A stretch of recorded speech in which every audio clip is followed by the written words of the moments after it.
Muito bom dia, meu irmão, minha irmã.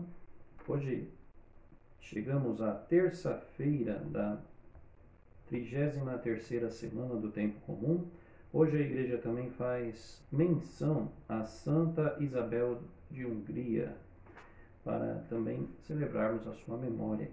O evangelho de hoje será Lucas, capítulo 19, do 1 ao 10. O Senhor esteja convosco, Ele está no meio de nós. Proclamação do Evangelho de Jesus Cristo segundo São Lucas. Glória a vós, Senhor. E tendo entrado em Jericó, ele atravessava a cidade. Havia lá um homem chamado Zaqueu, que era rico e chefe dos publicanos. Procurava ver quem era Jesus, mas não o conseguia por causa da multidão, pois era de baixa estatura. Correu então à frente e subiu num sicômoro para ver Jesus que passaria por ali. Quando Jesus chegou ao lugar, levantou os olhos e disse-lhe: Zaqueu, desce depressa, pois hoje devo ficar em tua casa. Ele desceu imediatamente e recebeu-o com alegria. À vista do acontecido, todos murmuravam, dizendo: Foi hospedar-se na casa de pecador. Zaqueu de pé disse ao Senhor: Senhor, eis que eu dou a metade de meus bens aos pobres, e se defraudei a alguém, restituo-lhe o quadruplo. Jesus lhe disse: Hoje a salvação entrou nesta casa, porque ele também é um filho de Abraão. Com efeito, o Filho do Homem veio procurar e salvar o que estava perdido. Palavra da salvação. Glória a vós, Senhor. Em nome do Pai, do Filho e do Espírito Santo. Amém.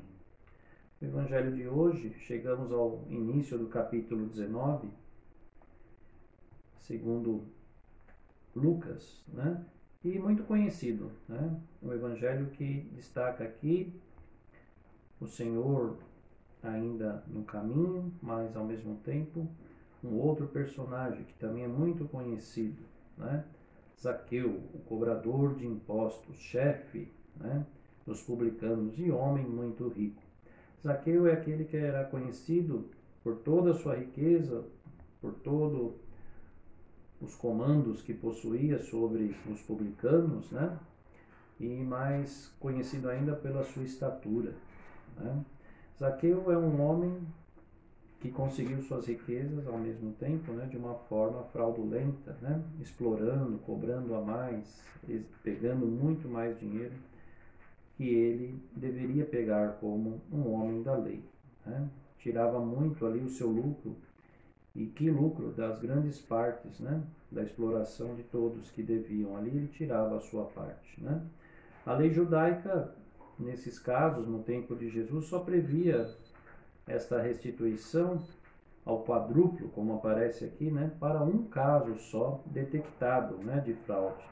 Já a contrariedade da lei romana, não. Ele impunha essa restituição a todo tipo de furto que fosse manifesto, né, naquele momento, né.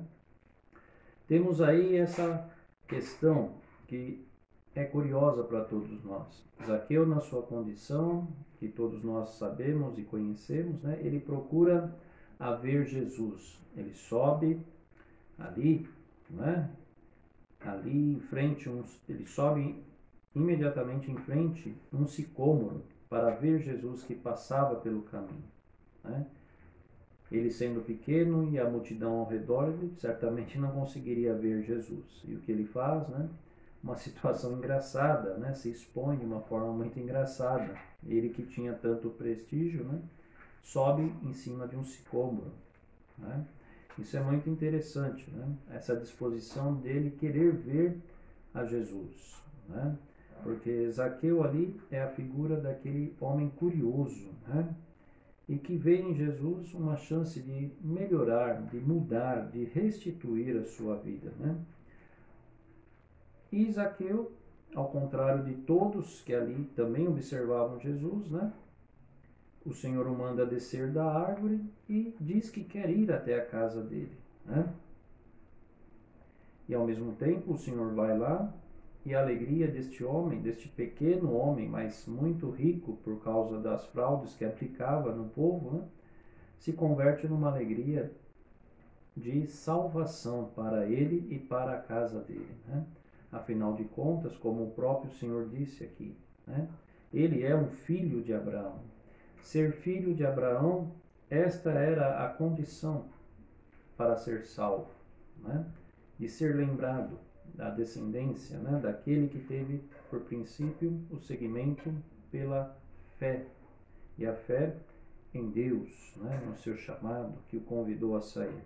Pois bem, mesmo a profissão de Zaqueu, né? Que era muito desprezada pelo povo, não há ali nada que possa se tornar incompatível para que ele obtenha a salvação.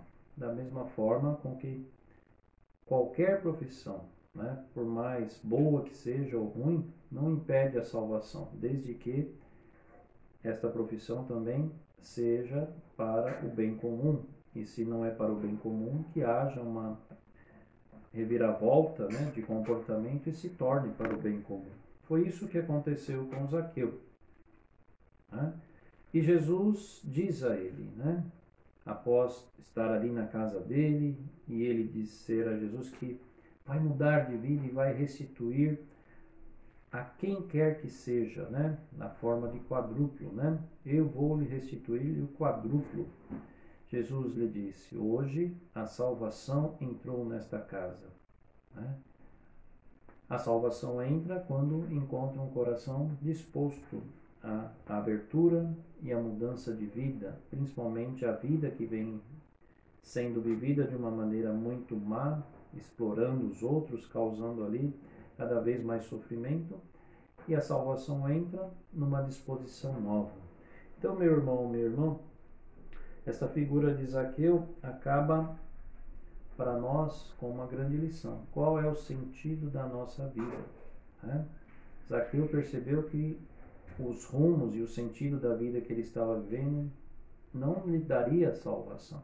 Pois bem, ele teve vontade, coragem, viu e provou que a salvação vem daquele que pode dar a vida eterna, o perdão e o convite, né, para uma vida nova, que é o próprio Cristo. Então podemos terminar este evangelho de hoje dizendo: qual é o sentido da minha vida? Qual é o sentido que quero dar à minha vida, né? Passar pela vida fazendo o quê? Quais tipos de coisas? Para os outros ou só para mim? Acumulando mais ou sabendo se contentar com aquilo que eu devo ali receber, passo a passo, dia a dia, né? Que a figura de Zaqueu nos direcione, então, sempre para o Cristo, né? Que o olhar de Zaqueu foi para Cristo, que o pôde salvar. Devemos olhar para Cristo, e Ele pode, com certeza, mudar a nossa vida, dar um novo sentido, e, ao mesmo tempo, nós podemos ter um projeto de vida de acordo com a vontade de Deus. Amém. O Senhor esteja convosco, Ele está no meio de nós. Abençoe-vos o Deus Todo-Poderoso, Pai, Filho e Espírito Santo. Amém. Ao vencedor dar-lhe-ei o direito de sentar-se comigo no meu trono. A antífona que nós cantamos hoje, né, no responsorial do Apocalipse, né? E sejamos todos vitoriosos com o Senhor e nunca sem Ele. Amém.